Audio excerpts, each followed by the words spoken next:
నిజామాబాద్ జిల్లా అంతటా facial recognition system ద్వారా అటెండెన్స్ నమోదు చేస్తున్నారు టీచర్లు, స్టూడెంట్లు. ప్రభుత్వం తీసుకొచ్చిన యాప్ లో అటెండెన్స్ రిజిస్టర్ చేసుకుంటున్నారు. ఎఫ్ఆర్ఎస్ తీసుకురావడం మంచి విషయమన్నారు టీచర్లు. ఈ విధానంలో సమయపాలన పెరుగుతుందని, విద్యాబోధనపై సర్కారు పర్యవేక్షణ మరింత పెరిగే అవకాశం ఉందని తెలిపారు. అయితే ఎఫ్ఆర్ఎస్ లో కొన్ని టెక్నికల్ ప్రాబ్లమ్స్ వస్తున్నాయని, దానివల్ల విధులకు హాజరైన అటెండెన్స్ పాఠం లేదన్నారు. దీంతో అటెండెన్స్ రిజిస్టర్లను కూడా మెయింటైన్ చేస్తున్నామన్నారు. ఎఫ్ఆర్ఎస్ లో టెక్నికల్ సమస్యలను ప్రభుత్వం పరిష్కరించాలని కోరారు.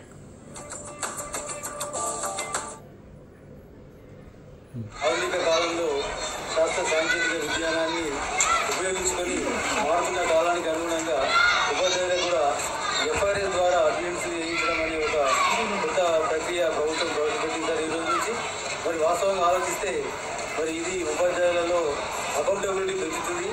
సమయపాలన ఏ విధంగా జరుగుతుంది అన్నది ప్రభుత్వం కూడా దూరంగా ఉన్నప్పటికీ కూడా ప్రత్యక్షంగా మరి పరిశీలించడానికి అనుగుణంగా ఉంటుంది.